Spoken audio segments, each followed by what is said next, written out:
Okay, so that shares with you a little bit about what Small Communities Big Solution is all about.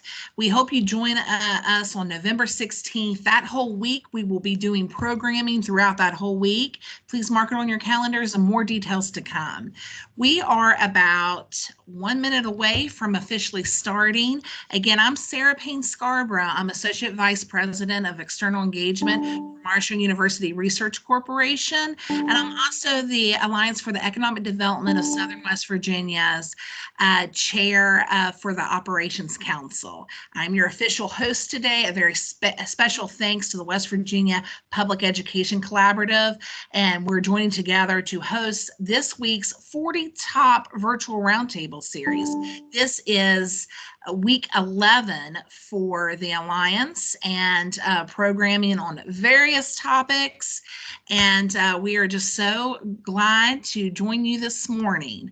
So with that, I will go ahead and pull my PowerPoint up and we will get started.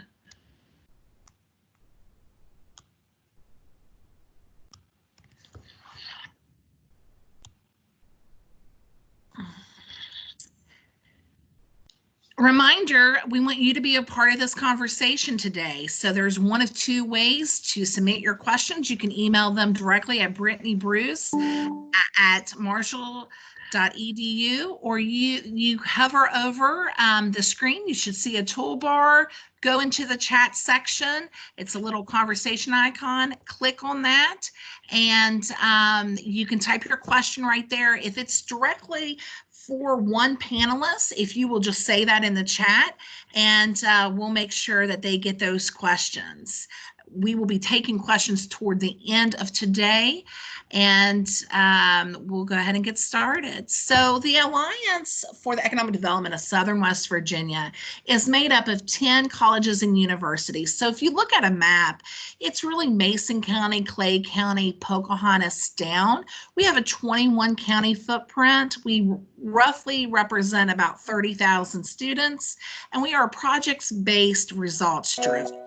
So we're made up of Bluefield State College, Bridge Valley Community and Technical College, Concord University, Marshall University, Mount West Community and Technical College, New River Community and Technical College, Southern West Virginia Community and Technical College, West Virginia School of Osteopathic Medicine, West Virginia State University, and West Virginia University Institute of Technology. We have various projects of the Alliance. For instance, this 40 Top Virtual Roundtable Series, which includes 15 weeks of programming, hosting about 40 West Virginia leaders. We have our Small Communities Big Solutions Conference on November 16th, that whole entire week. We will have programming that will be brought to you in a virtual format. And we have working groups within the Alliance: entrepreneurship, workforce development, tourism, addiction recovery, reentry. Our presidents and operation council members meet on a regular basis.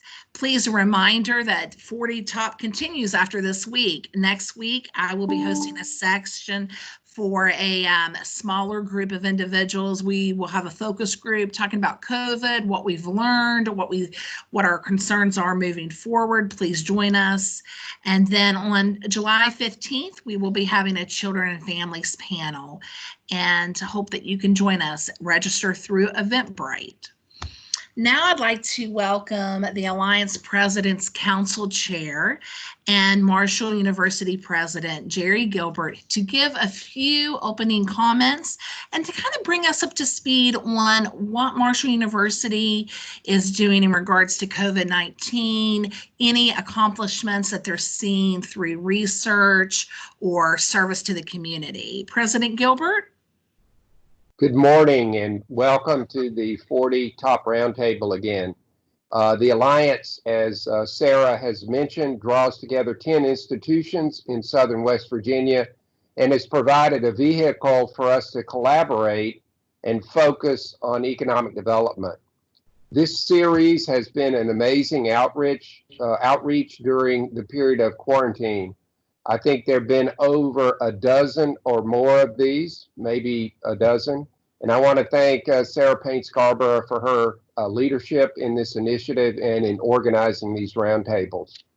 One of the reasons that we formed the Alliance is in knowing that institutions of higher learning are major economic engines in a state. In small states like West Virginia, oftentimes some of the best talent is clustered in the institutions of higher education. We have a responsibility not only to educate, but also community and economic development. I'm pleased that our country today is rethinking the visible and invisible barriers to opportunities to Black people and others not in the majority. At institutions of higher learning, we have a responsibility to take stands on social issues when it comes to helping our students and the public become enlightened on things that are oftentimes hidden from view. I think all of our institutions in West Virginia are attempting to find ways to combat pervasive racism in our society, and I'm very proud of that. At Marshall, I've created the Coalition for Anti-Racism, and I know that many similar actions are taking place at other institutions. We're very happy today to partner with the West Virginia Public Education Collaborative in this event. This is the second roundtable, if I'm not mistaken, for which they have been a partner. Also, it is worthwhile to note that all three institutions with medical schools are represented in this meeting today. The COVID-19 pandemic has given all the institutions opportunities and challenges to take on. Marshall has stepped up in a number of ways, one of which is participation and support of these roundtables. Our medical professionals have been on the front line serving patients and helping save lives. Our faculty members and staff members have pitched in to sew face masks, thousands of masks. Our RCBI has Advanced Manufacturing Center has assisted with the printing of 3D face shields. Our researchers have been formulating serum for patient nasal samples transfers to the equipment for analysis. Our School of Pharmacy has formulated gallons and gallons of hand sanitizers for distribution to our hospitals and our universities.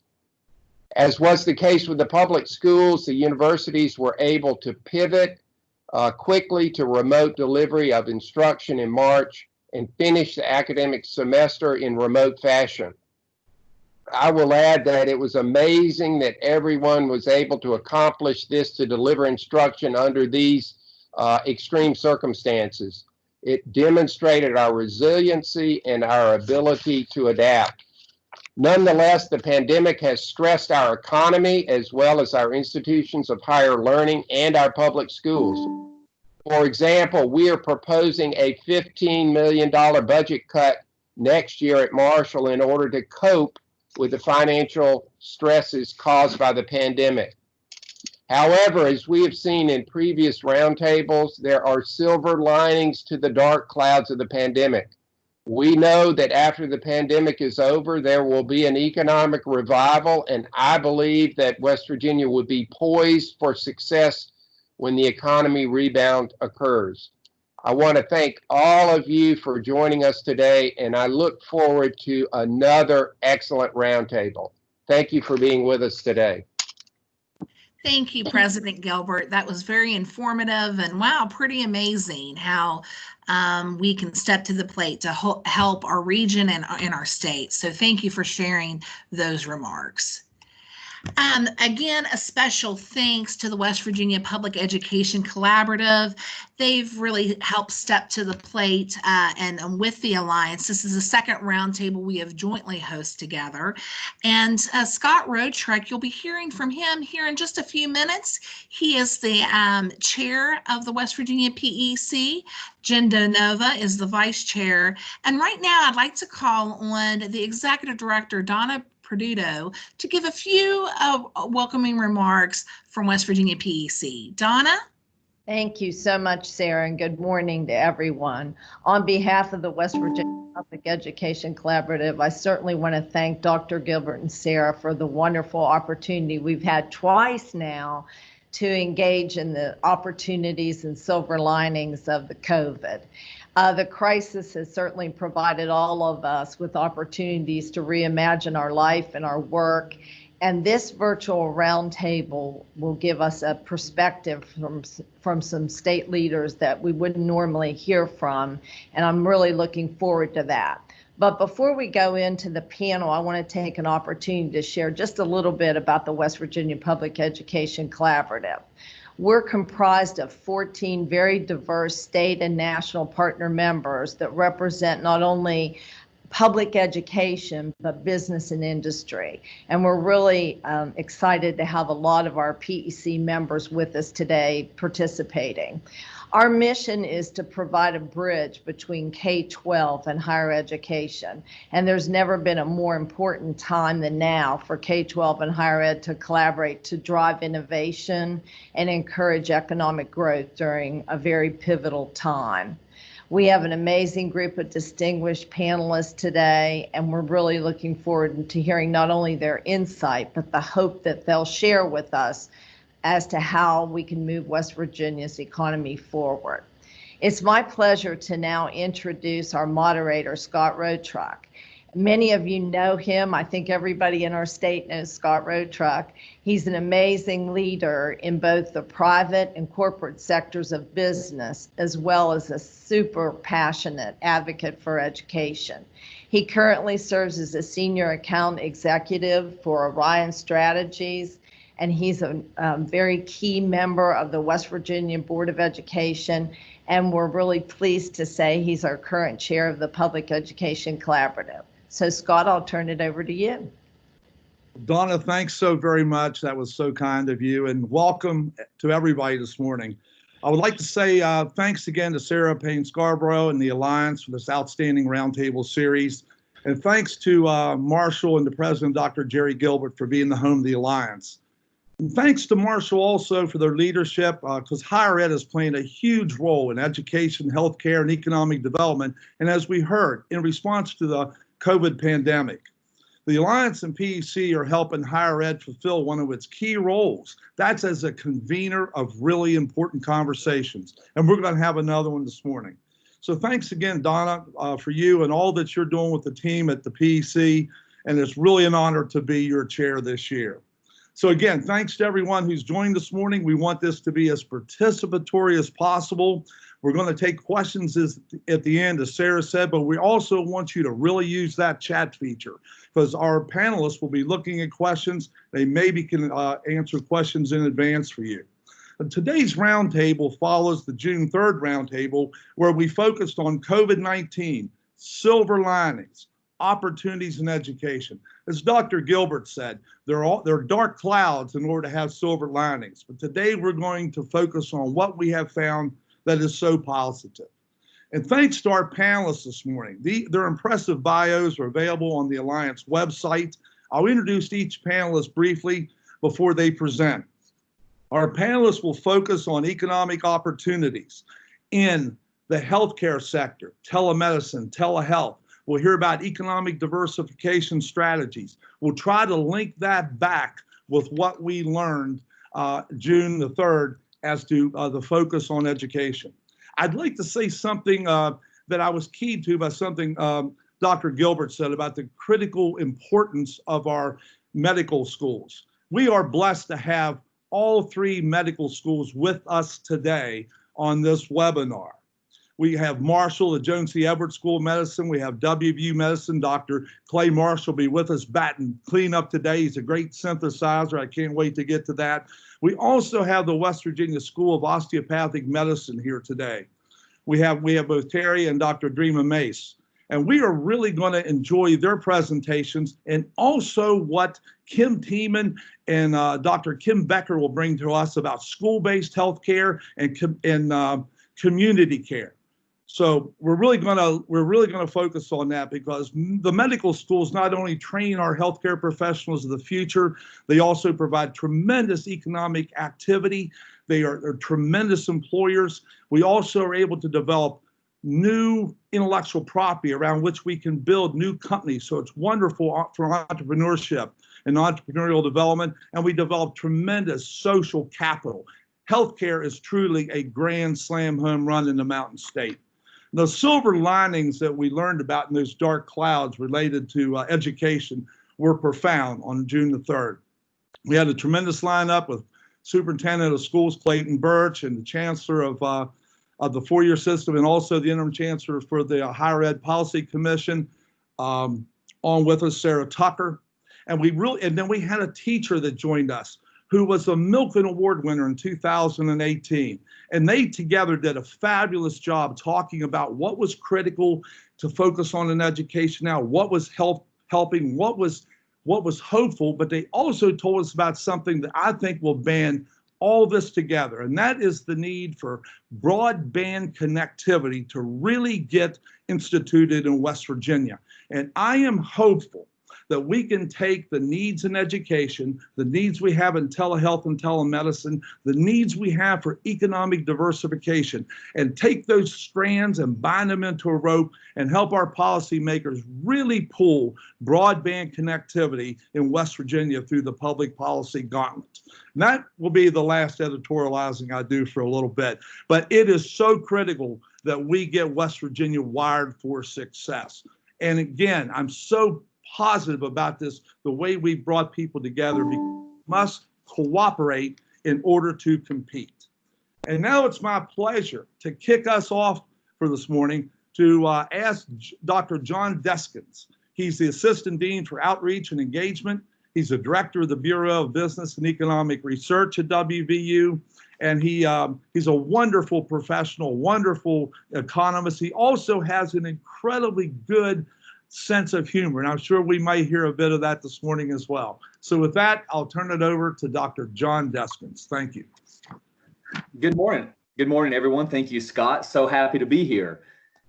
Scott, now you've set me up and everybody's expecting a really funny joke, but I will tell you that most of my jokes are very nerdy and dorky, so you have to kind of have a certain sense of humor to appreciate them. So Scott, what does that say about you? Anyway, I wanted to start off, before I start talking about silver linings, I wanted just to start off by talking about where we are in the economy right now, right? In the news, you only get little bits and pieces here and there. So I thought I would give a more broad overview of what we have come to understand so far about the current economic situation. Some of these numbers are dramatic, so hold on to your seats. First off, the state lost 94,000 jobs between the middle of February and the middle of April. 94,000 jobs lost over the course of 2 months. That's 13% of all the jobs in West Virginia. Incredible, incredible job losses in such a short period of time. On the positive side, between mid-April and mid-May, we gained back 13,000 jobs. So we lost 94,000, and over the past month, we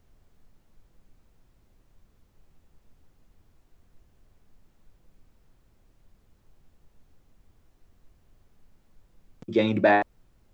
That 13% job loss that's actually not as bad as what the nation suffered altogether, and it's not as bad as what we've seen in some of our neighboring states, in particular Ohio, Kentucky, and Pennsylvania. All three of those states had worse job loss than West Virginia. It's no shocker the leisure and hospitality sector suffered the most in West Virginia. Leisure and hospitality lost almost 40% of the sector's jobs over that 2-month period that I mentioned. And we also had major suffering in trade and perhaps surprisingly, healthcare. Of course, part of healthcare was, very busy, but all the elective procedures that were shut down led to big losses in that sector as well. Kind of corresponding to these numbers, our unemployment rate in West Virginia jumped from about 5%, the beginning of March, up to 16% 2 months later. I will say we've had some economic suffering before. The Great Depression, of course, and in the early 1980s were two really rough times in West Virginia. So it's not like this is the only rough patch that we've experienced, but the speed of the decline is completely unprecedented. To see that type of job loss, to see that type of jump in unemployment over a 2-month period is absolutely without precedent.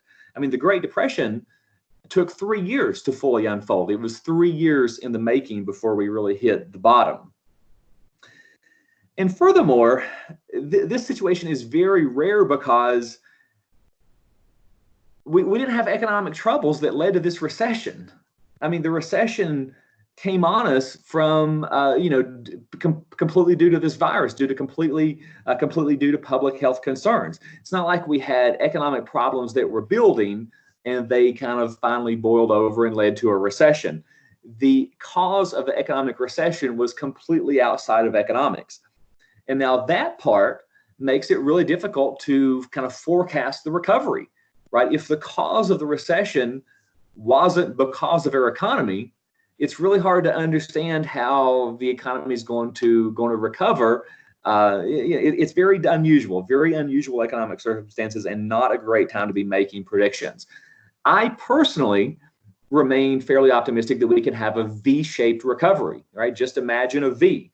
The losses were quick, but I'm optimistic that we can have a quick recovery as well, leading to that V shape that you visualize. But however, we're not certain. The longer that this crisis lasts, the more potential that it has to create long-term damage in the economy.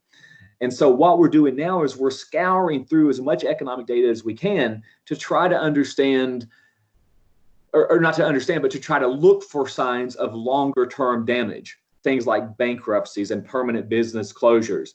If the crisis goes on longer and longer, then we'll see more of those things, and it might lead to permanent damage, might lead to a longer recovery. But so far, I haven't seen very many signs of permanent long-term damage. Thus, I remain optimistic for a V-shaped recovery. However, that said, you can throw all that out the window if you want to. If we do have another spike in coronavirus, activity in the fall or in the winter or whenever, then we could fall right back down. We could have what we refer to as a W-shaped recovery. We go down, we come back up, but then we fall right back down again. Just picture that W. So, but that has nothing to do with economics. That has to do with public health. And I have no knowledge of how the coronavirus is going to play out. I don't know if anybody does, and certainly I don't. Anyway, that's my quick 2 cents on where we stand in the economy. I'm sorry I don't have anything more precise for you in terms of a forecast, but it's just a tough time to be forecasting. So moving on, silver linings. I think we have some real silver linings to focus on and to be happy with coming out of this crisis. First and foremost, I think we're finding a great number of efficiency gains in our economy. Not everything can be done effectively remotely. We have found that some things need to be in person. Some activities that we engage in are not good if they're done remotely. But on the flip side, we found a lot of activities that we can do just as well remotely, or perhaps in some cases even better remotely. So, we were just thrown in the deep end, right? All of a sudden, we're March 1st, we're all working in the office. Next thing I know, March 31st, we're all working from home. And we were just thrown in the deep end, and we were forced to experiment with this remote work environment. And in doing so, we found those good areas where working remotely helps us and will stay with us and will help us improve our economy over the long run. Now, those efficiency gains, that's true for West Virginia, and that's true for the nation as a whole. That's not really a West Virginia specific silver lining. Here's the second issue, and this is the biggest issue that I want to talk about. I think in West Virginia, we have a real potential to attract remote workers to our state. People who live in other states, who work in other states, but who have the opportunity to work remotely on a permanent basis. I think we have the potential to entice those people to come and live in West Virginia, buy a house in West Virginia, spend their money in West Virginia, and still work somewhere else. Now, remote work, this is an entirely new type of economic development strategy. I mean, I can't overstate how new this is, right? For the entirety of economic development history, our focus has been on attracting businesses, on kind of big employers to a state. But now the notion of attracting individuals who work anywhere, but who work remotely, It's a whole new idea and it's a whole new game. And I think West Virginia has a lot of potential if we pursue this in the most effective way possible. Now, remote work was already growing. If you go back to even March 1st before the crisis, you can find several instances of CEOs of big companies talking about, 10%, 20%, 30% of our workforce is remote nowadays, and we expect to even increase that. That was before the crisis. Remote work was increasing even before the crisis, and imagine how that has been accelerated now that this crisis has hit. It's not true for all companies, but a lot of the bigger, kind of more cutting edge, in some sense, tech companies, that's where you find this push to more and more remote work. Many of these companies find that their employees can be just as productive that way. And it's a win-win for them because they're cutting down on all this office expense, all this overhead expense from having these big office buildings. And I think West Virginia is really poised to capitalize on this totally new economic development opportunity. For one thing, we have a low cost of living. We have a really cool lifestyle in so many ways. We have a lifestyle that I am very attracted to personally, and I think we can find a lot of people out there who are attracted to this kind of lifestyle combined with the low cost of living that we face in West Virginia, that we enjoy in West Virginia. And of course, the fact that we had a relatively low prevalence of the virus, that is certainly another positive as well. If I was living in New York City, where the prevalence was so high, I would really be keen on a place like West Virginia where the prevalence was so much lower. Now, millennials are who we're really talking about, right? This is not going to be targeted towards people who are between 65 and 70 for the most part. This is going to be targeted towards millennials, people who are more mobile, people who are more willing to kind of adapt or adopt these new approaches to work. And I will say one thing that we know that a lot of millennials rank highly in terms of importance is outdoor amenities. You can look at all this stuff across the country that shows, millennials are really getting more and more keen on, mountain biking and whitewater rafting and rock climbing and all these kinds of outdoors amenities. And I've really been shown some research here lately. I don't know about that kind of stuff, by the way. I'm not cool. Okay. As I said before, I sit around and read, dorky stuff. But some of the cool people around me have just kind of educated me on the rock climbing opportunities, the mountain biking opportunities, the whitewater rafting opportunities that we have in West Virginia. And they are incredible. They are absolutely incredible. If you look at the whitewater rafting opportunities, West Virginia is off the charts in terms of what we have nationally. So that's just an example, though. That's an example of how we can play to our strengths and market ourselves to a bunch of different people, especially millennials who are now adopting a remote work lifestyle, and we can sell our state leveraging these advantages that we have.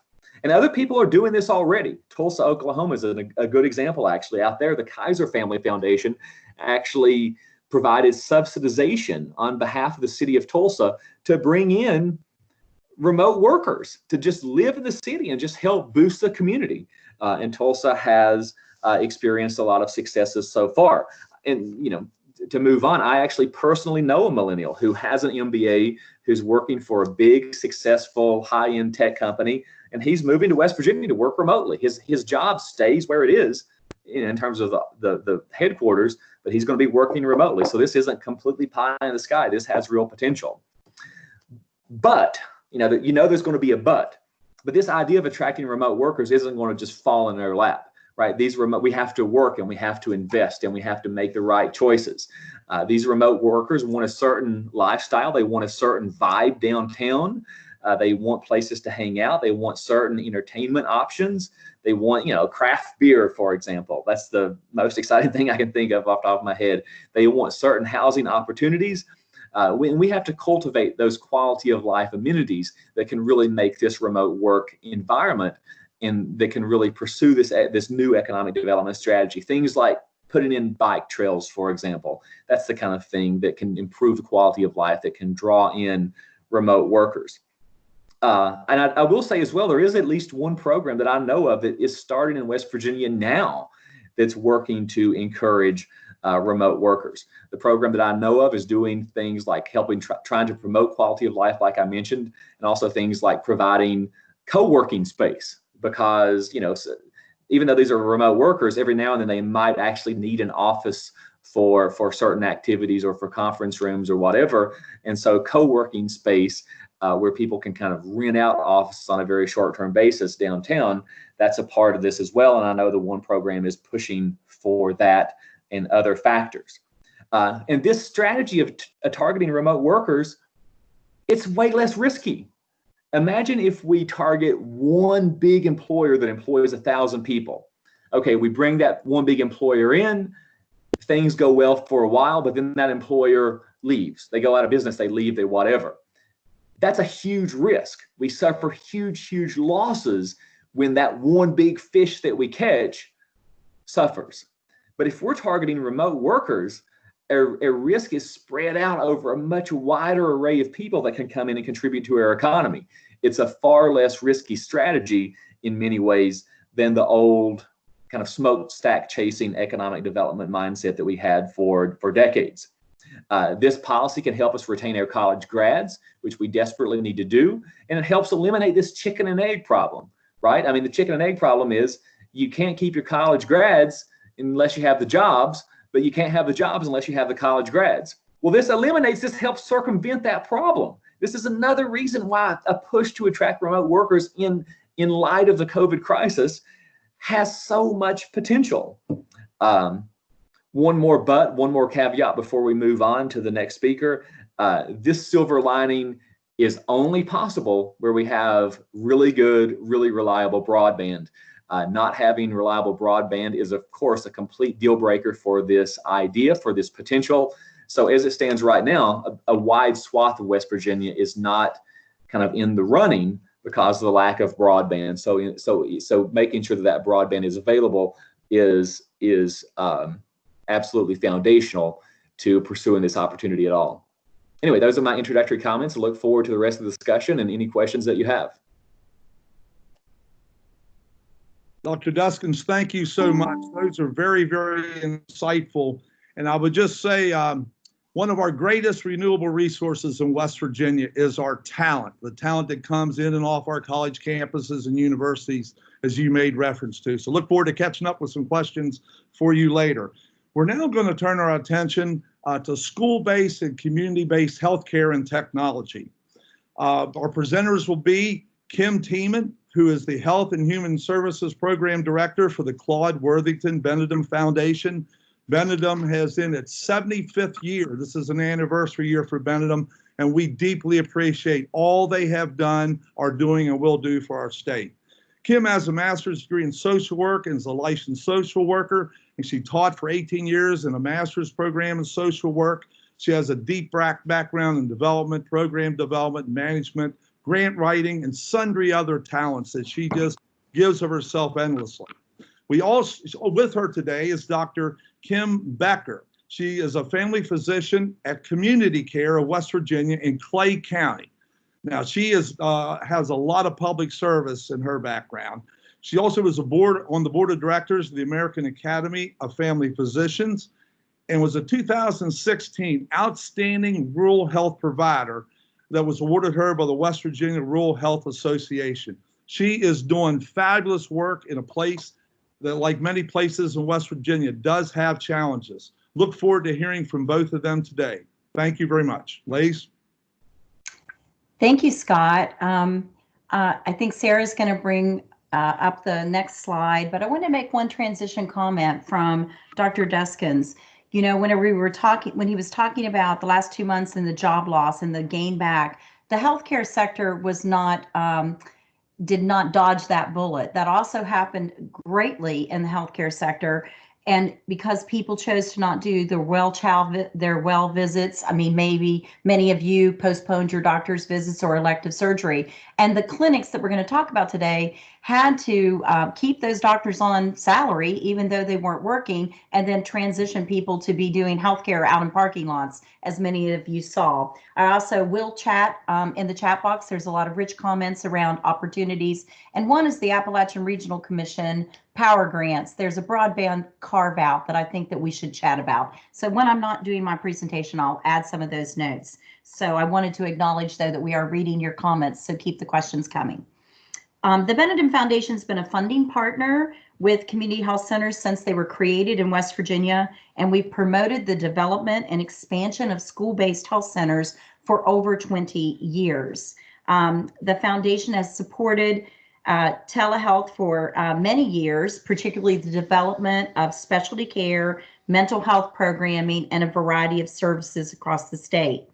Our portion of the presentation will focus on services for students and families through community health centers, school-based health centers in West Virginia, and the need for those services. And I'll provide the background, and then Dr. Becker is going to give you a real-life example. So let's stay on this slide for a second to give you kind of a general grounding. Community health centers are often known as federally qualified health centers. This infrastructure is comprised of 33 organizations around the state with 390 delivery sites, and they serve all 55 counties in the state. In West Virginia, this is a very important fact that community health centers serve over 470,000 patients. That's about 25% of our state population, or 1 in 4 West Virginians have a medical home at a community health center. The community health centers serve the largest primary care network in the state, and they're a safety net for many vulnerable populations. They do have a membership organization called the West Virginia Primary Care Association, and they helped provide a lot of the material today that for these slides. When you think of a community health center, they provide a variety of services like primary care, oral health, behavioral health, substance use services, school-based, and pharmacy through a program called 340B. Community health centers are an economic engine in local communities, especially in rural counties where they are among the largest employers. Community health centers directly employ nearly 3,500 individuals statewide, and they contribute almost $400 million to their local economies. So the next slide, please.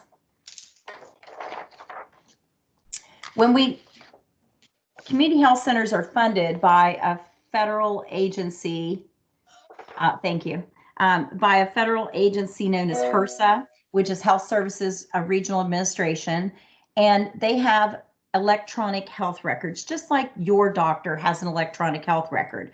And this system is overseen by a federal office of the national coordinator. This system is as robust as the broadband that supports it. If we don't have broadband and we can't get referrals and we can't link our specialty care to our PCP, primary care provider, to do those services, we're remiss in patient care.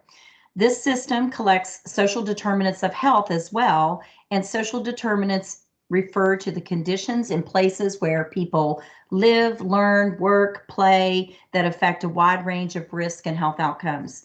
Healthy People 2020 developed a place-based framework around social determinants, and there are 5 key indicators: economic stability, which we're talking about today, education, which the whole series is about, social and community context, health and healthcare, and the neighborhood and built environment that Dr. Deskins was talking about as potential new economies.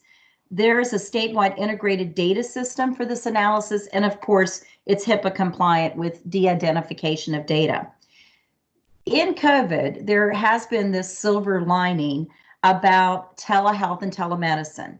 Telehealth and telemedicine has been an integral part of healthcare for several years. However, with COVID, they have allowed our health centers, all of those sites that I just mentioned to you, to be able to now do the delivery of care. That's a great silver lining, but it didn't come without challenges because they hadn't had it before. They had to gear up quickly. They have to do build out, training, and they have to have the infrastructure. The common theme here, internet connectivity and broadband. Next slide, please. This slide shows you the benefits on the left-hand side of school-based health centers. And I know this is small, but you're going to get all the slides. On the first one, the first row is what's the benefit for the student? And then what's the benefit for the family? And then the greater community. The map gives you a visualization to kind of get you grounded to where these school-based health centers currently exist. While they're in school, they're often on a school campus, and the services are provided during the school day. This does many things for the economy. This allows parents to continue to work. They can have their child seen for health care, and it also allows a school to not have to stop all kinds of programming for a youth if they can just take the child over to the school-based health center. So it allows students to not be absent from classes long and parents to not miss work. Research has shown that school-based health centers show a significant decrease in absenteeism for youth and reduce urgent care and emergent care, which is the most expensive, some of the most expensive care in the healthcare system. The map on the right-hand side shows the locations of the 179 school-based health centers in 41 counties in West Virginia, a very robust network to build upon. The next slide has the exact same map as a reference on the right, and then it also gives you examples of what kind of care is delivered at a school-based health center. As I mentioned earlier, it's physical health, mental health, oral health. These include everything from well child visits, immunizations, which we have requirements to keep people in school and our students well, sick visits, acute care, adverse childhood experiences, which we're going to talk about in a minute, and many referrals, which Kim's going to give you, I know, in examples that you don't just get to be a doctor. You have to do a lot of referring out for other services. School-based health centers address three big things: barriers to access, underserved populations, and high proportions of high-risk youth. The next slide.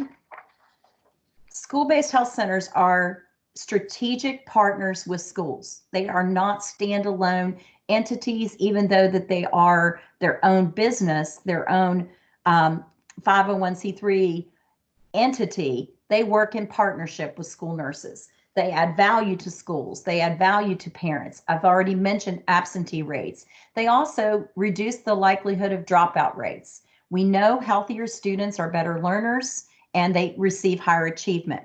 They address children holistically. It's not just, why is this child here for the 16th time with asthma? What are the social determinants at home that might be contributing to that asthma? A new report from Georgetown University Institute of Children and Families says that West Virginia, here's the silver lining, folks. West Virginia has a 3% rate of uninsured children which is one of the lowest in the country. That's a huge silver lining to work from. That means 97% of our children are covered by health care. And if we can deliver that as easy as possible in a school-based health setting, that's amazing. We talk a lot about kids. School-based health center also serves the staff of that school if they would like to be seen there, as well as the family and the community. The next slide. We'll want to talk for a minute. I've mentioned adverse childhood experiences and social determinants, so I just wanted to give some grounding on both of those. And it's interesting, it's also a Kaiser reference. Dr. Deskins had a Kaiser Family Foundation reference. It's the Kaiser Permanente and the CDC that did the original ACEs study. And ACEs stand for Adverse Childhood Experiences. And they were developed by Dr. Folletti and his colleagues in 1998. And they did a scale of 17 items to measure children's exposure to trauma. These are things that are potentially psychological, physical, sexual abuse, neglect, mental illness, domestic violence, divorce, having a parent in prison. The study has demonstrated an association between adverse childhood experiences and health problems over a lifespan. And you can see those numbers on the slide. If unmitigated, they could add up to many things that cost the economy a lot of money in the future with reduced ability to be healthy. The next slide gives us hope because adverse childhood experiences are preventable. We can strengthen children and families to prevent them and help them reach their full potential. We can strengthen economic supports for families. We can teach skills. We can start strong with young children. We can intervene to lessen the impact. We can raise the awareness of ACEs. That's critically important. We need to shift the focus from individuals to community solutions and reduce stigma. My last slide, the next one, is about how does this translate to a school system? When we think about social determinants of health and adverse childhood experiences, there's a whole movement afoot called trauma-informed care. One study of the National Survey of Children's Health reported that approximately 68% of children less than 17 experienced at least one or more ACEs, and that if a child had 3 or more ACEs, they were 3 times as likely to experience academic failure, 6 times as likely to have behavioral problems, and 5 times as likely to have attendance problems. So the trauma-informed school movement helps to train teachers and staff to do the things on the slide: create a safe environment, teach emotional regulation, and build collaborations, which is one of the key components that a school-based health center does. And now I'm going to transfer the conversation over to Dr. Kim Becker, Community Care in Clay County. And Kim is going to give some real-life examples of what occurs at a school-based health center.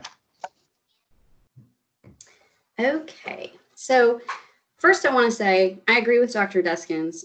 People want to live here. I actually specifically went to medical school because I wanted to have a job in rural West Virginia. I chose family medicine because I really appreciate continuity. I really like community level work. I think Kim and I get along because I probably should have been a social worker. I love multi-generational care. One of my favorite things is to have 4 generations in one exam room. And the epidemiology, as a scientist, the epidemiology that you get when you're in a community with multiple access points for care, but you're all connected, it's fascinating. I do want to say, I'm going to talk about a lot treating people as in groups and getting input from guardians for children, but I do think it's really important that we always remember to treat individuals independently, without bias.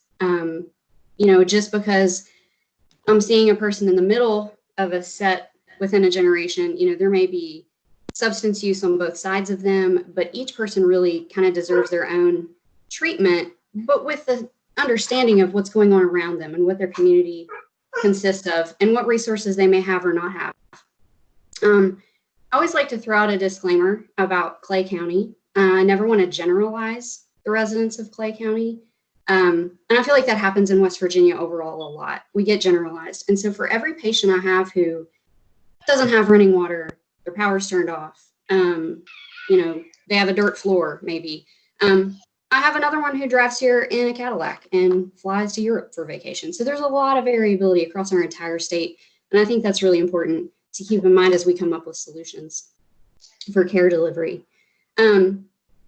Clay is unique, and I think this is an Appalachian thing, but people are proud. They're proud of where they live. They're proud of the families they've raised. And although we may see some major holes in their social determinants leading up to who they are, they're proud of where they've been. And it's really my job and my burden to treat them where they are, not to expect them to change as I would see fit. So with all that being said, my goal here is really to provide care across a bunch of settings that maximizes everybody's health. I am in Clay in a brick and mortar traditional primary care office. We have 2 of those in Clay County, one here in Clay, kind of on the edge of town, one at Big Otter. We have 6 school-based health centers in this county, elementary, middle, and high school. I do home visits, which is another sort of access point to care that some people don't do. It's really time consuming, but if they can't get here, then I'm going to them. And we do some telehealth. And I'm going to talk a lot about that. Before COVID, we were already doing some telehealth. It was largely school-based and on-demand crisis driven. We would, do some behavioral health visits internally. We have a whole behavioral health staff within community care.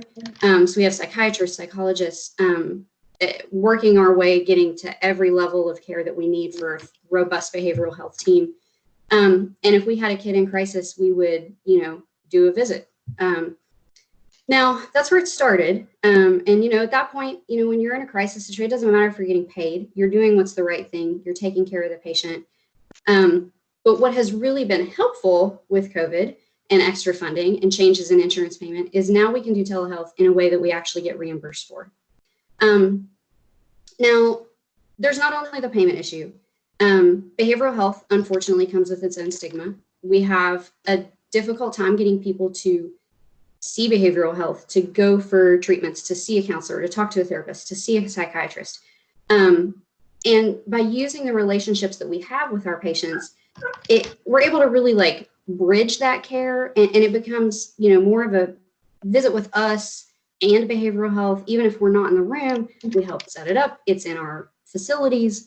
And that really helped. That first encounter with the behavioral health staff, it wasn't the traditional, oh, I'm putting in a referral, so you should expect a phone call and you have to schedule it, and then you have to figure out how to get the gas money to get to wherever you're going, and you have to have somebody to take you. We eliminated those and were able to do it at the site that we were seeing the patient already, which is huge in rural West Virginia. Transportation is a much bigger hurdle than I think a lot of people truly realize until you get to these areas and reach out to the people who don't have the transportation to come to you wherever you might be. Now, back to still talking pre-COVID, we would have these multifaceted approaches to getting somebody hooked up at the school with behavioral health. I may see a guardian in the office. I might be seeing mom, grandma, aunt, foster parent, sibling. I may be seeing that person in the office, and they may be seeing me for their own chronic problems or maybe an acute anxiety issue. And they may tell me they're worried about, a family member that's at school, that they're worried that they're depressed or whatever the thing may be, chronic abdominal pain, anything. And in that moment, I'll date myself a bit. We have almost like an instant messenger feature. It's a HIPAA compliant thing within our EHR. I can message the school-based staff real time and say, this is the history I'm getting from this person. How about you pull this student, at some point during the school day and do a depression screening, do an anxiety screening, see if you can get that kid to engage with you. And even if, we all know, well, I'm assuming we've all tried to have a conversation with a teenager at some point. It's hard. Sometimes it's hard to get them to open up. It's hard to get them to voice what they're feeling. And even if in that moment there's not a lot that comes out of it, that kid knows that somebody at that school cares. They know also that it's part of a bigger health network in their county. I'm sure they've probably been to this office before. Over the summers, our school-based staff work here in the office. We work weekends. So there's a lot of overlap in the care and which person any patient might see at any time at any of our offices. Another thing we were doing pre-COVID is kind of some chronic care management together, both here in the office and at the school. If I have a kid that's on medications for ADHD, I could do some of that monitoring at the school. The school-based health center could, make sure that they're weighing the kid, talk to them about their appetite, looking for side effects of medicines, and directly interacting with the teachers, getting Vanderbilt forms filled out, making sure that our treatments are appropriate. So those were things we were already doing before things opened us up to more opportunities. So post-COVID, we were never closed at any point during this. The school-based clinics were closed, but the offices were open and the school-based staff have been here in our two brick and mortar sites. We've all been doing telehealth. We offer telehealth still. If patients want to do telehealth, we'll still do that. But we're seeing a lot more people coming in because maybe we already had a telehealth visit, addressed something, and now we kind of need to follow up in person. A couple kind of success stories that I've experienced, doing a telehealth visit with a teenager and maybe mom's at work. A lot of families here have one car. That car may be at work 6 days a week, all the hours that we are open. And to be able to do a telehealth visit with the teenager and have mom get on that same visit. So the three of us are doing a telehealth visit at the same time, but mom didn't have to miss work. Kid didn't go without being seen. And I get the input from both of them that I need is the perfect telehealth visit, in my opinion. I have a lot of patients that work out of town. So that one vehicle might be out of town completely 6 days a week, only in town for a few hours on Sunday. And so I've done a lot of telehealth visits with people that are at work, which is also super helpful. These are people who often will just not access care because they don't have time. And we have like I said, we're open 7 days a week. But if you're only home on one day, you don't necessarily want to spend it here with me. So it's been really helpful for those out of town workers, people who are lucky enough to still be employed.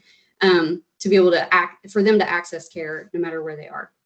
Now, at first, we were super limited with telehealth because a lot of people here, and I want to be really clear about this, don't have access. It is not that they don't have the technology. It is not that they don't know how to use the devices, but they do not have cell service or internet of any kind at their house. They might have a tablet. They might have a cell phone, like a smartphone, and be here in the office with a smartphone, but it doesn't work once they get within a few miles of their house. So we had a really hard time at first because we couldn't even get the devices they had connected to anything. We still don't, but we started doing some things like people would come to the parking lot and do a telehealth visit from our parking lot on their device that they have. And I would be inside and they'd be out there. So then we weren't exposing each other, and we could still do some visits that way. But then you still got to have a car to make that happen. I had a lot of people borrowing phones, and so you couldn't always depend on a phone number in the chart to work. Somebody would go to somebody else's house and try to do a telehealth visit from there.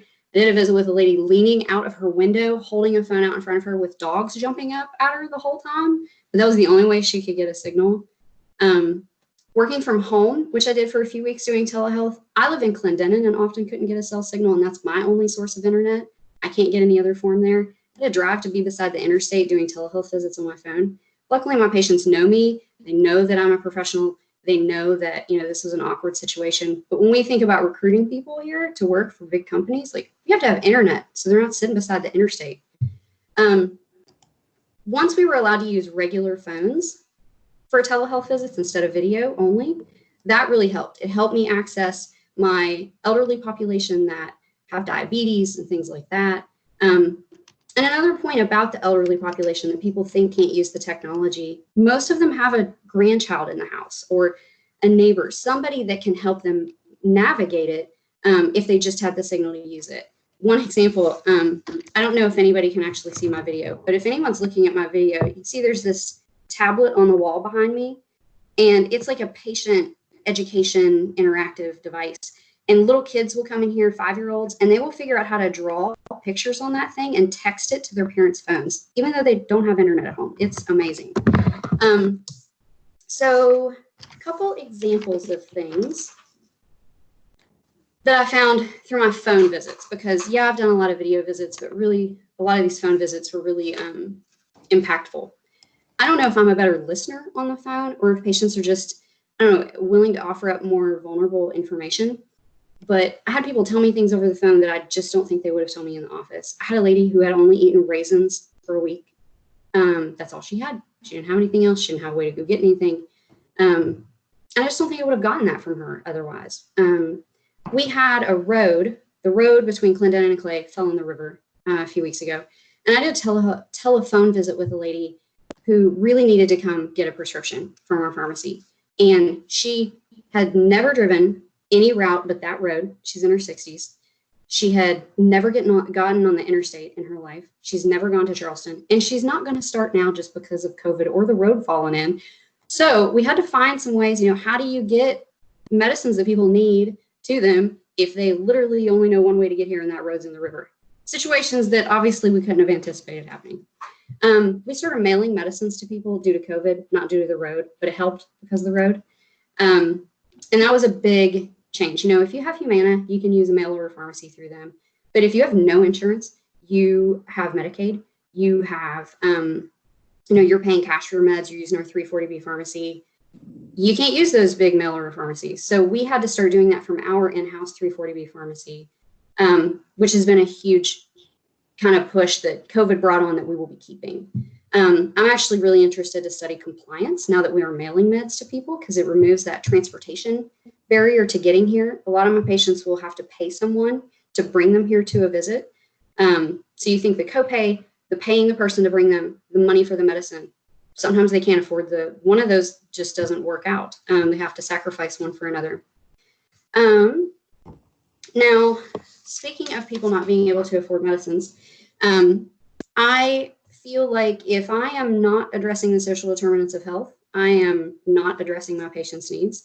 I can't treat their diabetes if I also don't make sure that they have money for their medications or a refrigerator for their insulin. So I have written a few grants over the last few years, try to come up with some innovative ways to make sure that people have food, make sure that people can afford medications, make sure people aren't getting evicted, make sure people have electricity so they can do breathing treatments, so they don't end up in the hospital just because they couldn't do breathing treatments or their oxygen concentrator wouldn't work. Making sure that they have a way to cook. You know, if you don't have a way to cook and you have heart failure and you're eating everything out of a can, your salt intake's going to go up and you're going to end up in there all because you didn't have your gas turned on to be able to cook.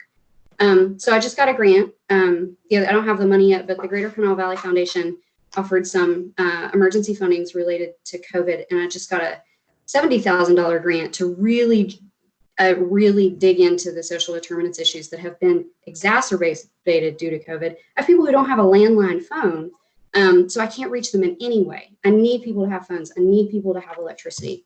So that all being said, I'm going to end with a case, because that's what we do as doctors. So let's say we have a 15-year-old female with migraines who goes to the school-based health center. This will be a post-COVID. This will be utilizing all the resources that we have because of the increased access to telehealth. And I'll also throw in the caveat that our school-based health centers have internet. So a lot of times we can do things from there, even though the rest of the surrounding area might not. There's not even good cell service at these schools, but they do have internet hardwired into the computer. So 15-year-olds at school-based health center. We can now do a telehealth visit, bringing in a guardian, a parent, somebody that child wants involved in that visit, even though they physically can't get there, don't have a car, whatever.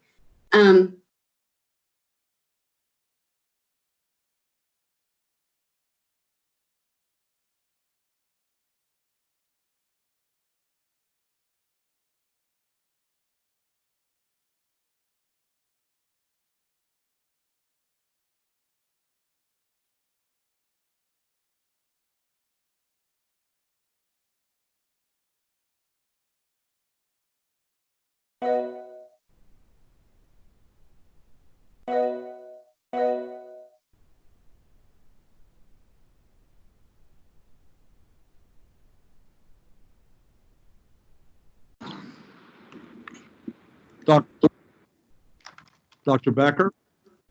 We may have lost Dr. Becker just then. Sorry.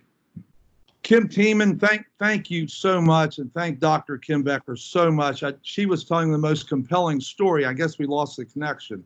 Apologies for that. We're going to shift now to a continued focus on community medicine with two people from the West Virginia School of Osteopathic Medicine. Dr. Dreama Mace is the Vice President for Community Engagement and Development and the Executive Director of the Center for Rural and Community Health at the West Virginia School of Osteopathic Medicine. Terry Baker is the Grants Project Manager at the Center for Rural and Community Health.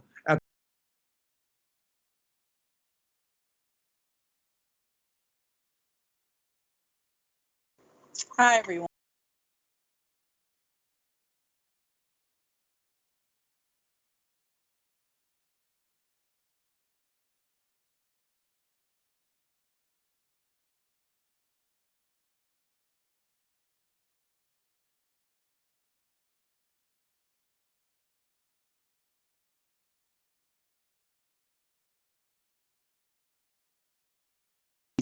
Activities with the students, but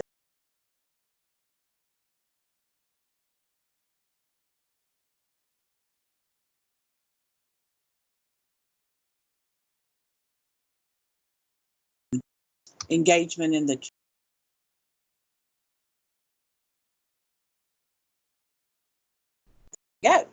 okay is when COVID-19 hit, we were able to immediately mobilize the community, and we were able to do simultaneous programming because of the community infrastructure that we built. So I know Kim's on the call, so I want a big thank you out to Benedum. Benedum believed in this model, was the first to believe in this model, and actually helped us create this community infrastructure within Greenbrier County. So this is the model for how it works. As you can see, there are 10 ambassador communities. Those are the green dots. And we have 18 different community ambassadors, which are people who are stars in their community, who are motivated to do things within their community and are very well known there. So it makes it easy for us to coordinate. And then those outside blue circles are all of the organizations within the county that we already have longstanding relationships with through our Greenbrier County Health Alliance. So I just want to make the point that that's how we are able to mobilize so quickly. So I think Terry's going to introduce this video.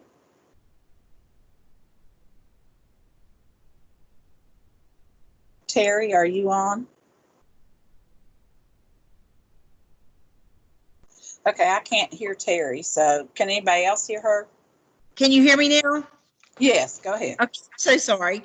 In a partnership between the Greenbrier Health Department and the Greenbrier County Board of Education, the school, we developed a process to provide masks for first responders, not only in Greenbrier County, but in West Virginia. Volunteers included our administration, physicians, staff, students, and volunteers throughout Greenbrier County. Personally, I appreciated being a part of this project. Please enjoy the video.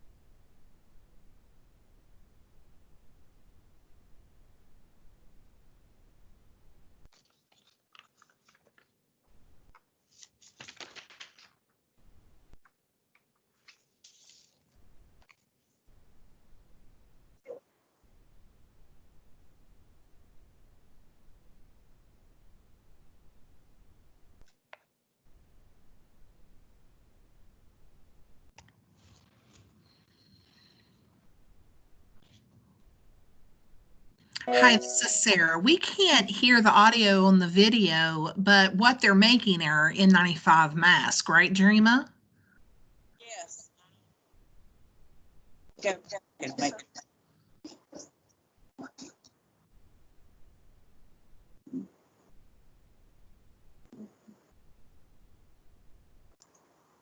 Okay, just a minute. Let me.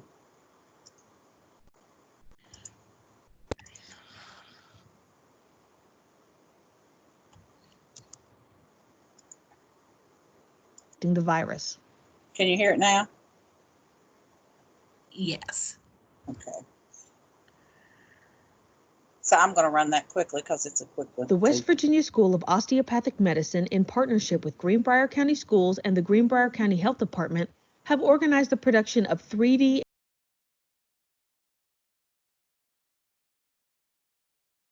healthcare providers on the front line.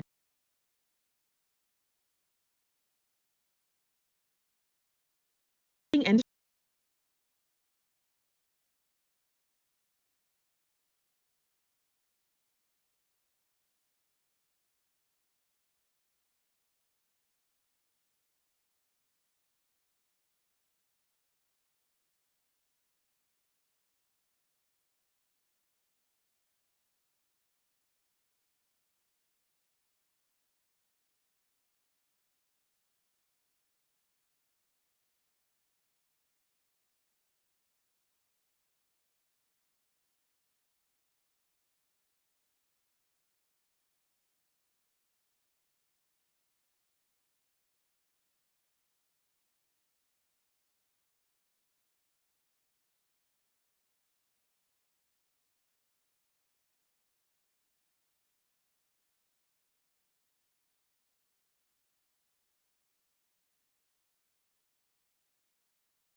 filters to use.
we are invoicing.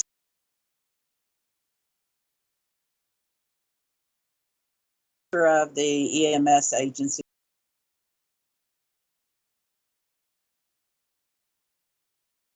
Providing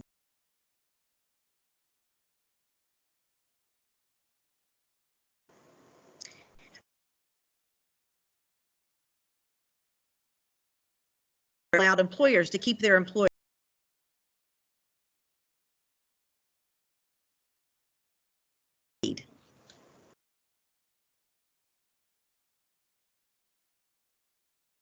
Again, there was a lot of news coverage.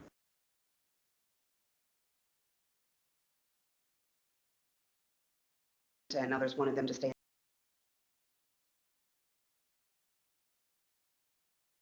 Would negatively impact.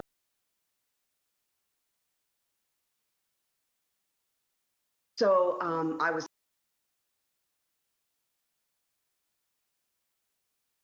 sit here for 4 weeks.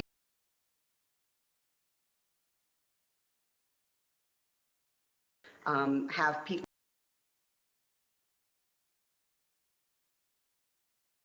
in business. So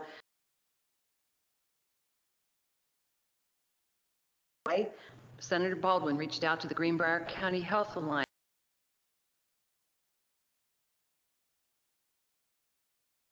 We immediately resources. We set up a senior helpline.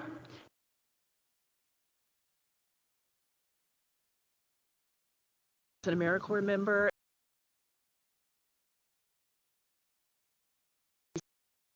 Meals out to the seniors.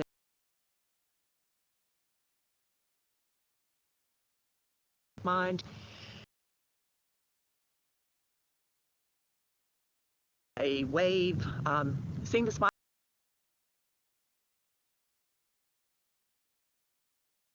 That I travel in a very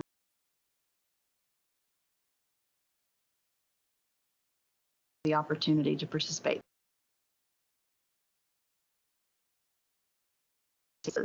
We wanted to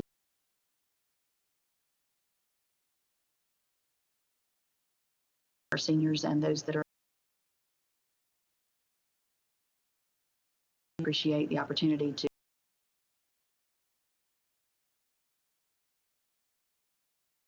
have a lot of help.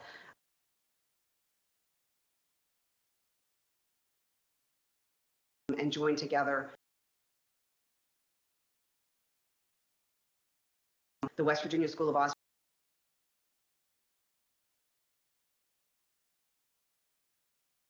And try to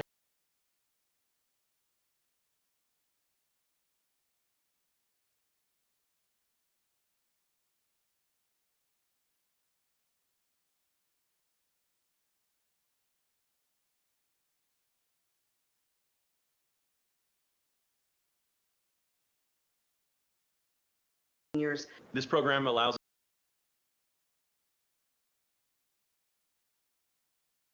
years in our wonderful employees employed throughout this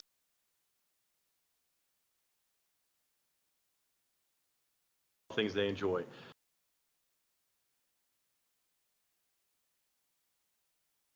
Potato salad and roll.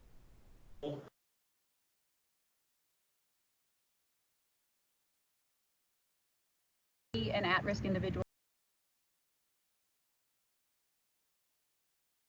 I live in Raynell, so I'm very familiar with.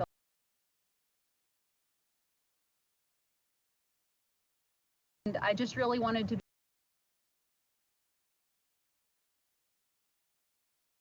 of uncertain.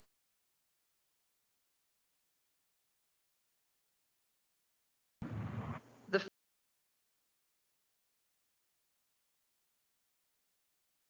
calls a day from senior helpline continues.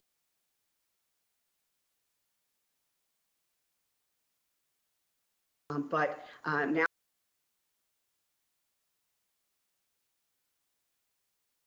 are the biggest thing in every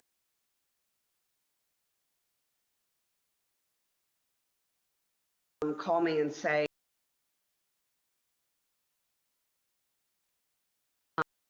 but that's just the great Greenbrier.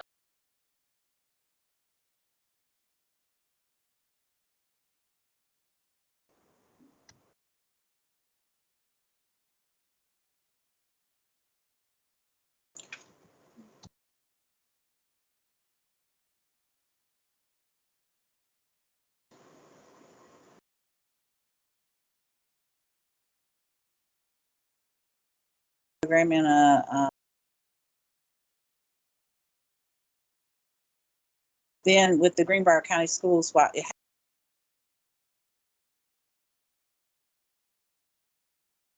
the meals, the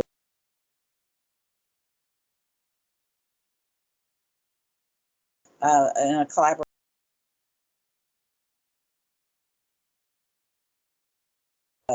Senator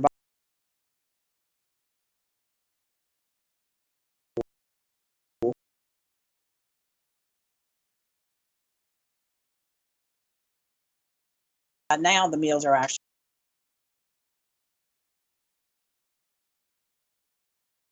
there.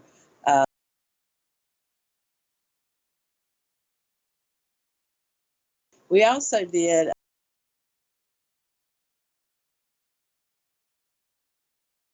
so if we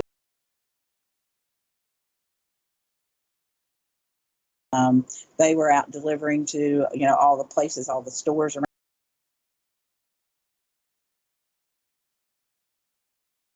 Do something for them. So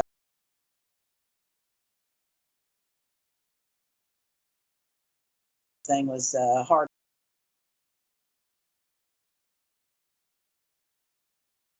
Hand sanitizers, which they shipped around the state, but they also donated them.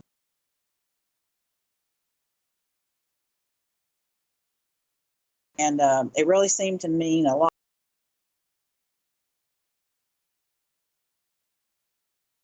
Talking to them and thanking them for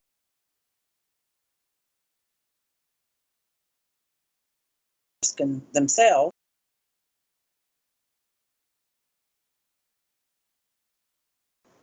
Dr. You and Terry have brought to us today from the School of Osteopathy.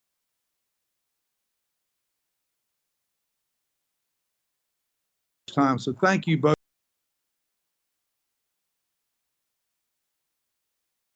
If you haven't seen that,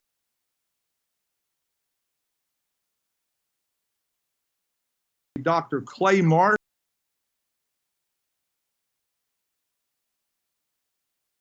well known and West Virginia is really standing well.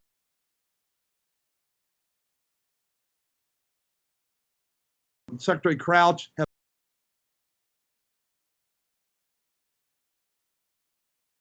you've heard a lot here this morning.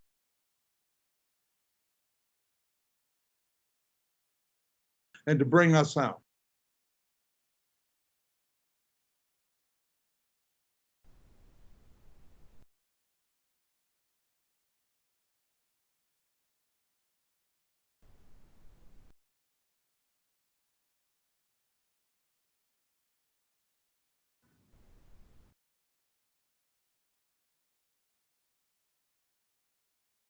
And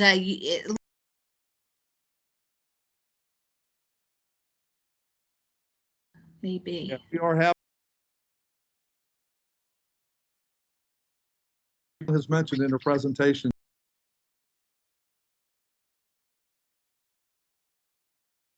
a couple quick observations.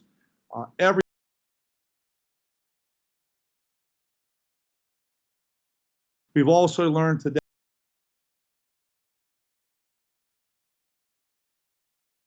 economic development.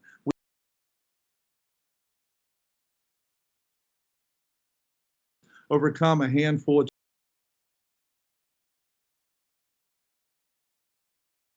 greatest renewable resource.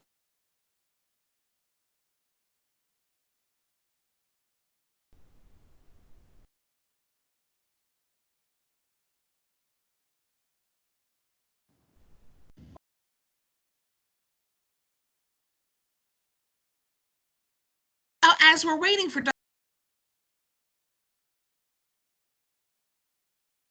we're getting short on time here.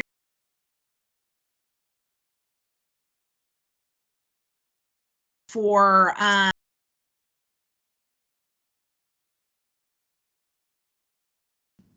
Brittany.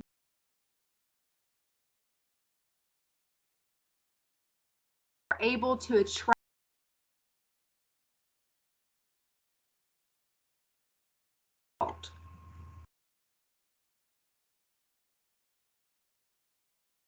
Thanks for that question. That was a good one.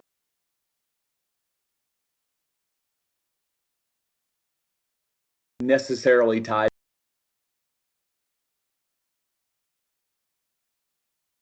Cast such a wide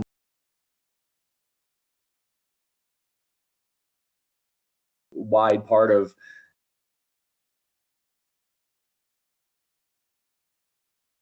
the community, more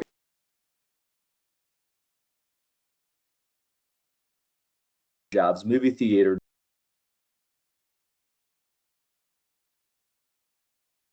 result of more people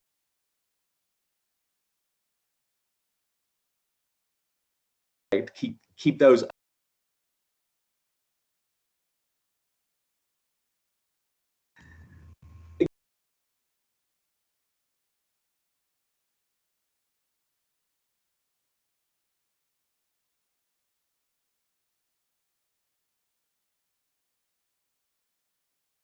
that's an economic development impediment. But if we can bring in remote workers, they're going to bring in spouses and kids who are turning 18, et cetera, et cetera. And so it will create this snowball effect where it has the potential to create this snowball effect where we just have more people here and we look more attractive to a wide array of potential businesses because there's more people, there's more skilled workers who can fill those jobs if a business were to locate here. So, they're not tied to specific industries, but there's several kind of spillover effects associated with remote workers that can boost the economy in a variety of ways. All right, thank you for that. I don't know if we have Clay back on with us or not. We don't. He said for some reason was acting as if he wasn't an invited speaker, but he was with us the whole time this morning from 15 minutes prior. I don't know what's happened. Yeah, if he would like to check the chat, I went ahead and put that that dial-in information in there. I don't know if that would be helpful or not for him to call Sarah, in. Donna, both are connected to Clay right now with the text to see if we can get him back on. Okay. Brittany, why don't you give us another question? We've had several in our chat and emailed you directly. Yes, let me pull those up here. Okay, another question. It's not really directed towards anyone in specific, but it is very short-sighted of the state to consider a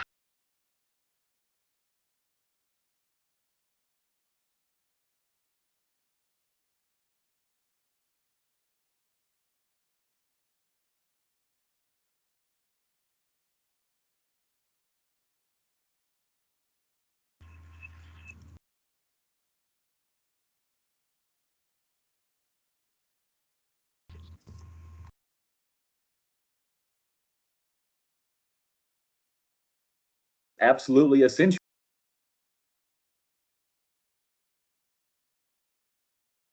for attracting remote.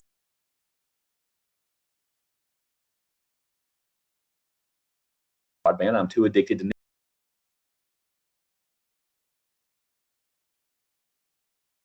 to deem it essential.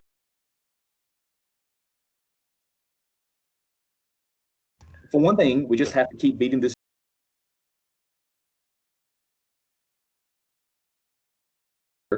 That economic development.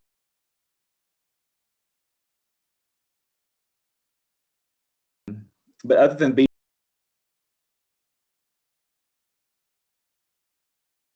makers sometimes, so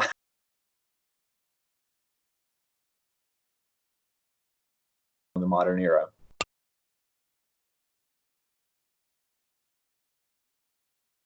There are certain areas where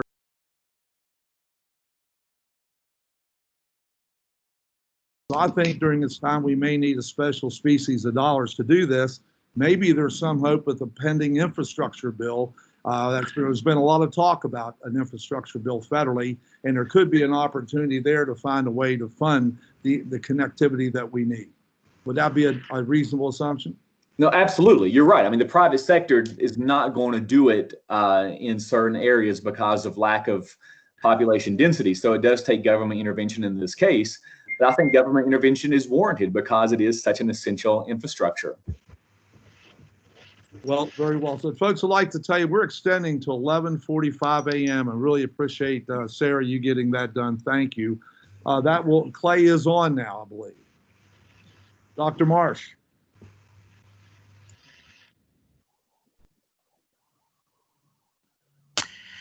So Dr. Marsh, if you called in, *6 is to unmute.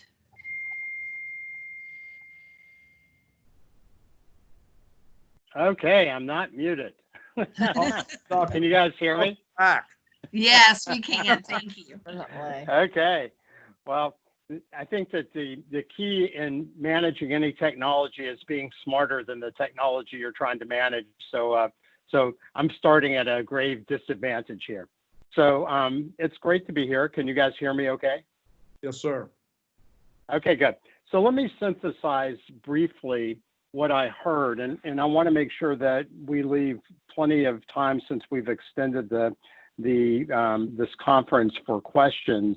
But I think that as we are looking at the state of West Virginia, in many ways, we have had perhaps an inferiority complex. We have felt, that perhaps we weren't as good as some other places. Maybe that's because some of these stories that people told about us started to be inculcated.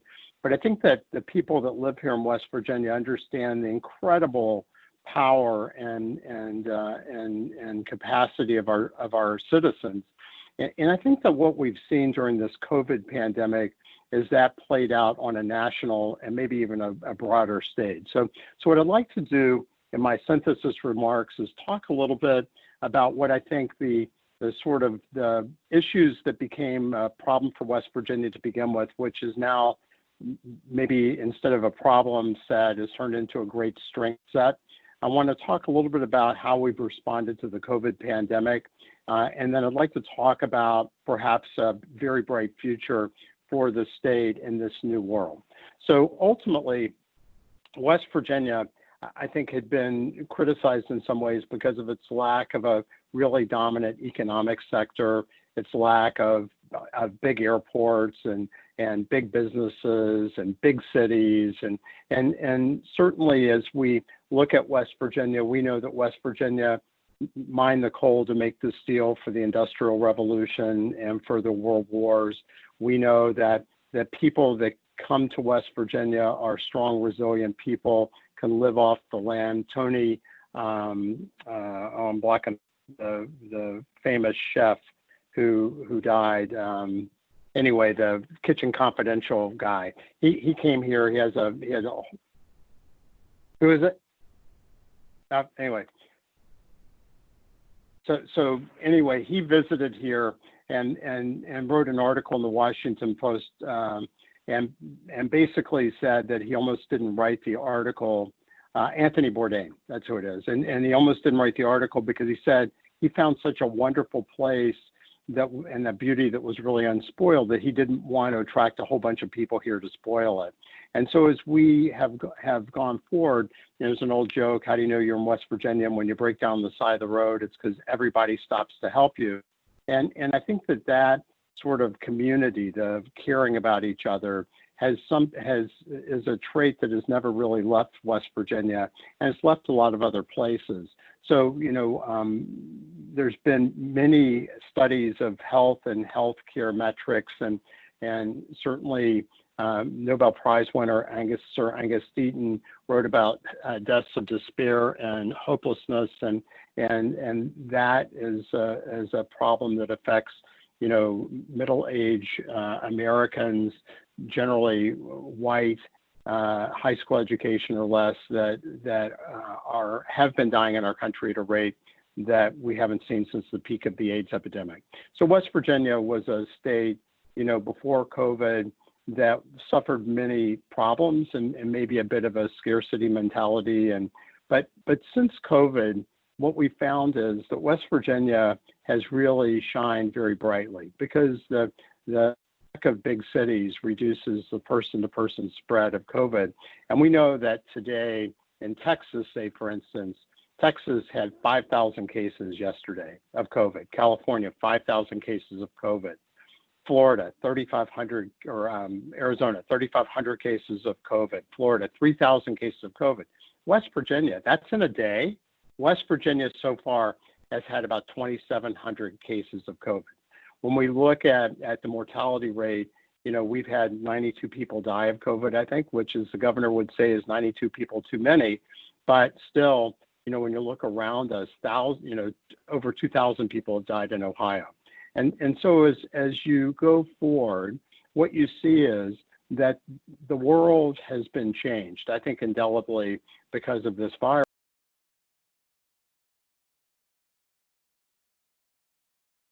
The world would have stopped. But what we find is that the things that people look at success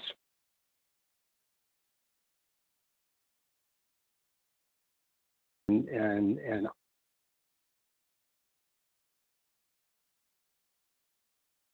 longer, because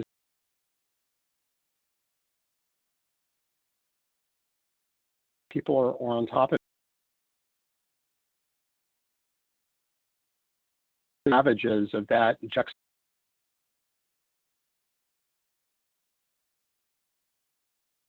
who are very close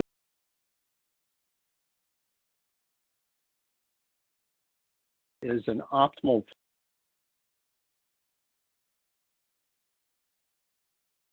thing when we look at the relationship between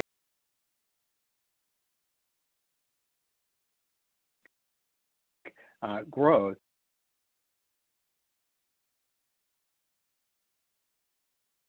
The best with the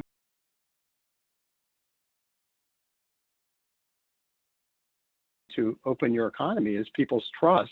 And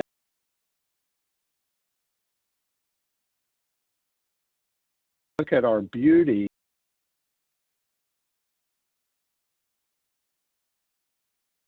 and scarcity.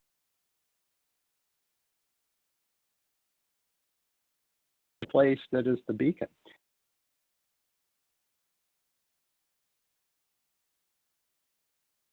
And people say,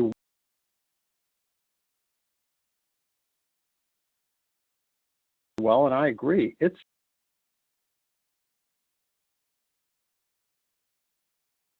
difference in outcomes in the coast versus the middle. It's the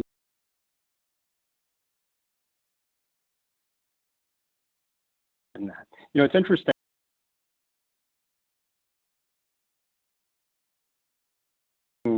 Observation to me is the root word of holistic and holy and heal are all the same. And the root word of all those three words is hail, H-A-L, and it means whole, W-H-O-L-E. And so I think what the world needs more of is togetherness, cooperation.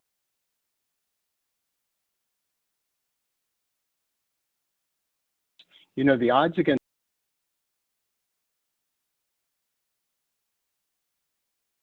10 times 10 times 10, 2,640,000 times. It is impossible, but here we all are. You want to see a miracle? Look in the mirror. Look at each other. But we don't see the world that way. We are so externally focused that we've forgotten. The Sufi poet Rumi told us that yesterday I was clever and wanted to change the world. Today I am wise and decided to change myself. Mahatma Gandhi said, be the change you wish to see in the world. That's West Virginia. We got messed up because we relied on external supply chains just in time. So, supplies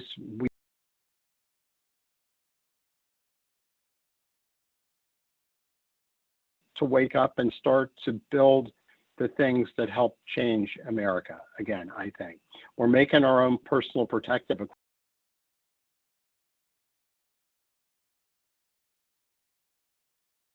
Feeding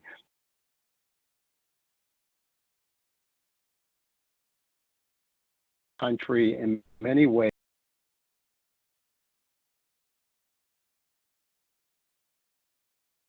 Schools, you know, positive case of COVID in our state.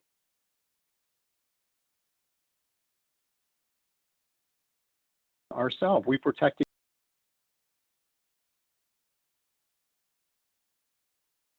sign of altruism.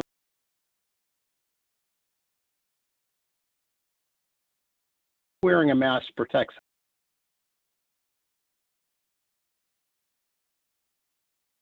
Important.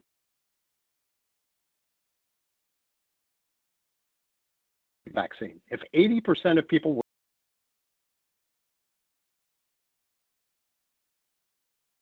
productive rate,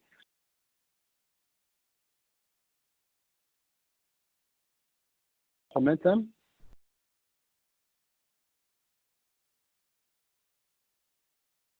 High-speed internet so important. Intellectually and socially.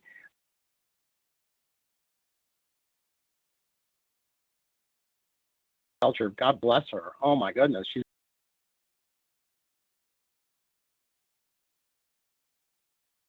it is art.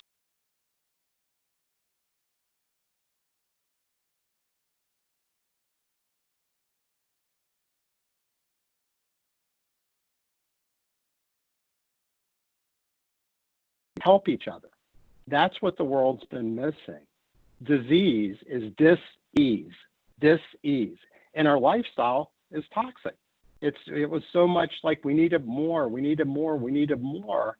Well, most of us forgot about these foundational gifts of the people we love, of the ability to be in nature, to exercise, to be free, to be able to express ourselves creatively, First Amendment rights. I mean, we live in an amazing country, but we're not taking care of each other. We got so mixed up in who's winning and who's better and who's higher on a ranking. We forgot that, again, heal and holy and holistic means whole, together, complete, part of one. And I think this is an opportunity for us to rebuild that. Now, we need to do some things better, but so does everybody else. But the foundational raw material, just like the coal from the ground for the steel, for the military effort for World War I and World War II, and for our Industrial Revolution, the raw material is us, is the love that we have for each other, is the connection that we have to our state, to our people, to the nature and the beauty that is West Virginia. And it's time for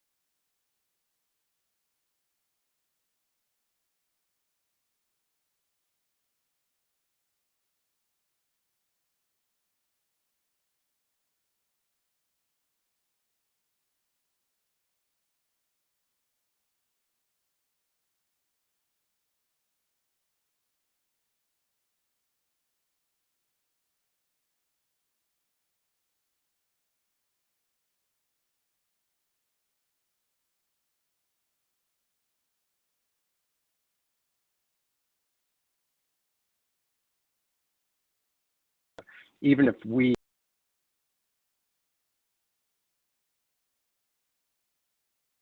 those are my comments.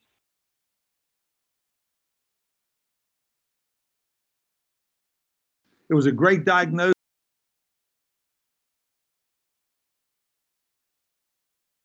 about how if we effective, we have the same effectiveness as we do with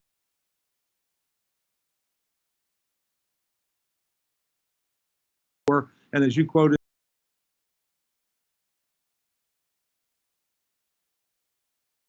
We do, Scott, and I'll turn it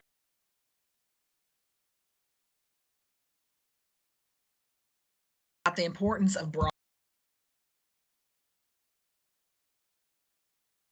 alliance, and I have heard this week after week after week.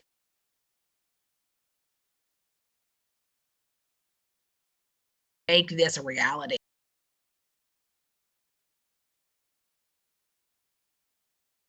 That we all can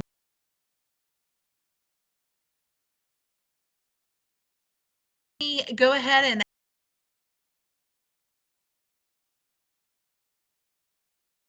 email. Moving forward, what work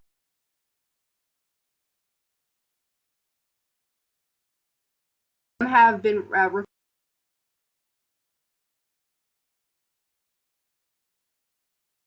So I think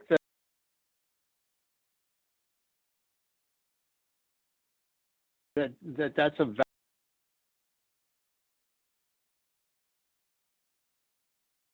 big pandemic back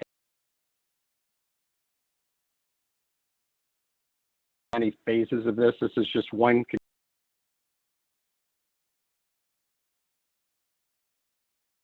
What we're trying to do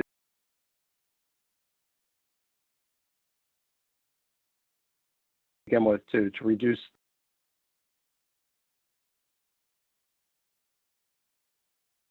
the surging Florida.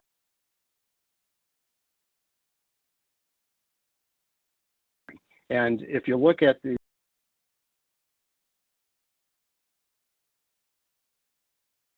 projections,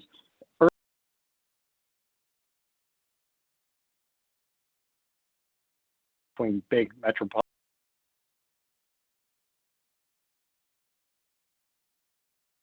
much like, you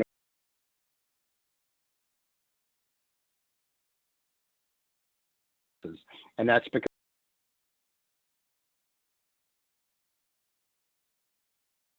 those places and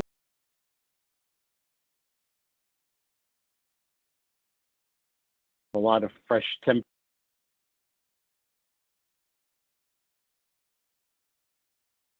walls to stop this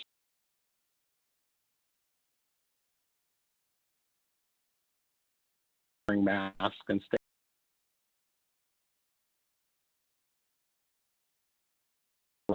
And our reproductive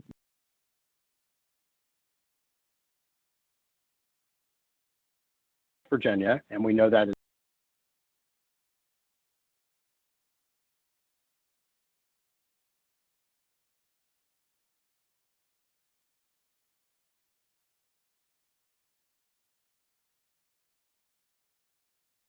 in Georgia, we are not seeing that at this point. So we feel that we're still in good shape. We know that the virus is spreading all over the place, including in West Virginia, and it makes us have to be even more careful and more committed to protect ourselves and protect each other. Brittany, do you have another question for us, please? One more? For any of the panel? Yes, I do. I don't know if Dr. Deskins is still with us, but we did have another question for him. So he had mentioned that he believes that we have a V-shaped economic recovery. Where are we in the V? Still on the first downward slope? Have we hit the bottom, or are we starting on the upside of that?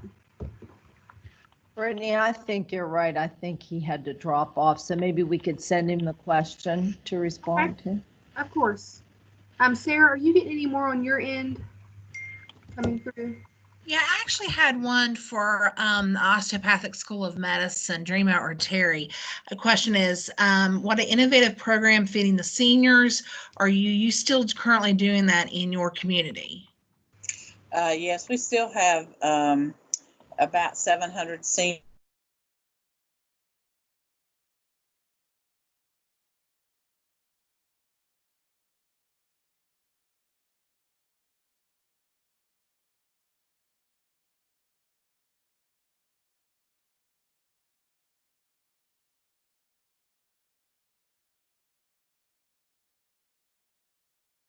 They can call the hotline, with the goal being to keep our seniors at home, you know, and out of harm's way.